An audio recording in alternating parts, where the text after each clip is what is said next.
اور یہ بار بار حج کرنے والے بڑے بڑے الحاج ہماری باتیں سنیں.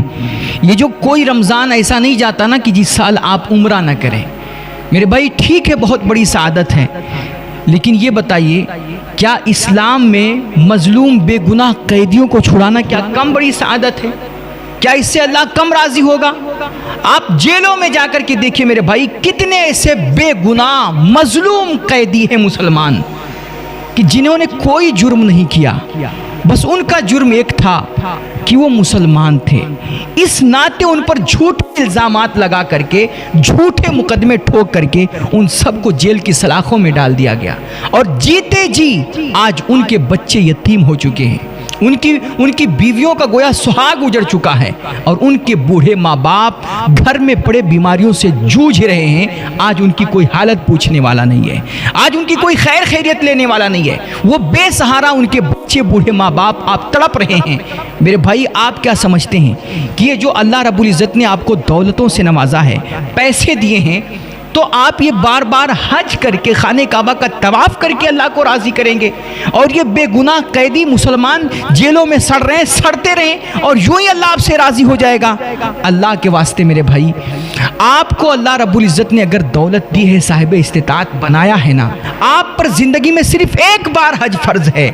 آپ نے ایک حج کر لیا، بہت زیادہ 2 کر لیا، باقی جو آپ کے حج کے پیسے ہیں نا، آپ اسے ایک دفعہ یار آپ ان پیسوں سے وکیل خریدیے، اور اپنے یہ جو بے گناہ قیدی مسلمان جو جیلوں کے پیچھے پڑے سڑ رہے ہیں نا، آپ ذرا ان کے لیے یار ان پہ پیسے خرچ کر کے دیکھ لیجئے. آپ ان کے حق کی لڑائی لڑ کر کے دیکھیے، آپ ان کو انصاف دلائیے، آپ ان کو قید سے رہائی دلائیے. میرے بھائی اللہ کی قسم آپ کے دل کو وہ سکون ملے گا نا جو ہزاروں حج کرنے پہ بھی آپ کو کبھی نہیں مل سکتا ہے. یک دل بدستاور کی حج اکبر است، از ہزاراں کعبہ یک دل بہتر است.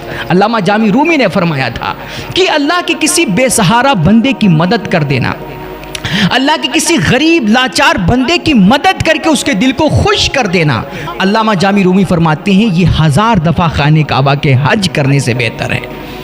آپ ذرا یار اپنے پیسوں کی قدر کریں میرے بھائی.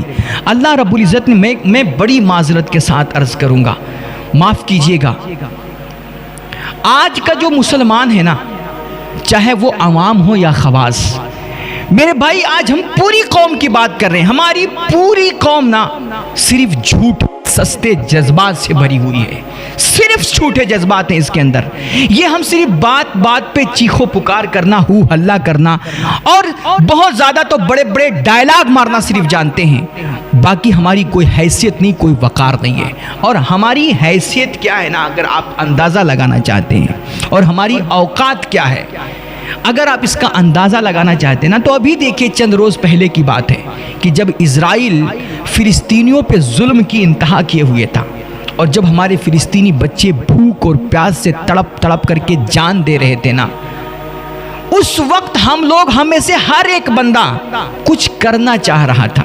اور میں کہتا ہوں فلسطین تو بہت دور کی بات ہے، ہمارے اس ملک میں خود، ہمارے ملک میں جب بھی انصاف کا گلا گھونٹا جاتا ہے، اور جب ایک خاص طبقے کو ٹارگٹ کیا جاتا ہے، اور ان کے نوجوانوں کو، ان کے بچوں کو، اور اس طبقے کی املاک پہ جب ناجائز قبضہ جمایا جاتا ہے، اور ان کے گھروں کو، ان کی عبادت گاہوں کو جب توڑا جاتا ہے، اور جب بھی ہمارے ملک میں کہیں ظلم ہوتا ہے اور کسی کے اوپر اتیاچار ہوتا ہے نا، تو اس وقت ہم چاہتے ہیں کہ مظلوموں کی مدد کریں.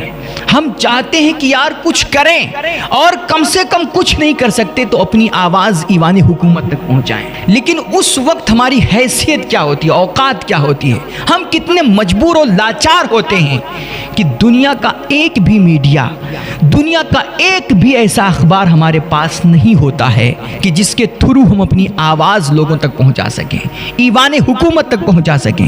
ہماری کتنی چاہت ہوتی ہے میرے بھائی کہ یار اسمبلیوں میں کوئی ہمارا بھی سپورٹ کرے، کوئی ہمارے بھی حق کی آواز اٹھائے، اور کوئی ہمارے لیے بھی لڑے. لیکن ہماری یہ چاہت رہ جاتی ہے، ہم پر ظلم ہوتا رہتا ہے، ہمارے بچوں کا خون بہتا رہتا ہے، ہمارے املاک پہ، جائیداد پہ قبضے جمائے جاتے رہتے ہیں، لیکن ہمارے حق کی آواز اٹھانے والا کوئی ایک بھی بندہ نہیں ہوتا ہے، اور ہمیں اسمبلیوں سے سپورٹ نہیں ملتا ہے.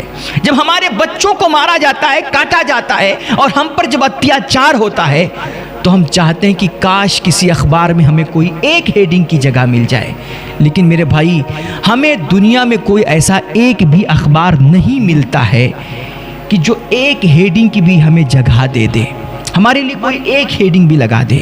یہ ہماری آپ کی مسلمانوں کی اوقات ہے، یہ ہماری حیثیت ہے، لیکن یہ مسلمان ایسے نازک موڑ پہ کھڑے ہو کر کے بھی اس طرح نامساعد حالات جب ہم پر بنے ہوئے ہیں کہ مستقبل کا کوئی بھروسہ نہیں ہے کہ ہماری نسلوں کا، آنے والی نسلوں کا کیا ہوگا، ایسا سب کچھ یہ حالات دیکھتے ہوئے، ان تمام خطرات کو محسوس کرتے ہوئے بھی یہ مسلمان ہوش میں آنے کے لیے تیار نہیں ہے۔ یہ سمجھتا ہے پارٹی بدل جائے گی تو ہماری حالت بدل جائے گی۔ کتنا بڑا بیوقوف ہے یہ مسلمان، پارٹی بدلنے سے حالات بدلتے ہیں۔ میرے بھائی جب تک تم اپنی حالت بدلنے کی فکر نہیں کرو گے نا، لاکھ پارٹیاں بدلیں، لاکھ حکومتیں بدلیں، اللہ تمہاری حالت کبھی نہیں بدلے گا۔ آج ہمارے درمیان کچھ فکر مند ہیں بھی نا، کچھ ہمدرد ہوتے بھی ہیں، ملتے بھی ہیں، ان کے سامنے جا کر کے آج جب مسلمانوں کے یہ حالات آپ بیان کریں، پیش کریں، تو وہ سامنے آپ کے بڑی ہائے ہائے کرتے ہیں، اور سوشل میڈیا پہ ہر کوئی اپنے آپ کو مسلمانوں کا ہمدرد ظاہر کر رہا ہے اور مسلمانوں کے لیے تڑپ رہا ہے۔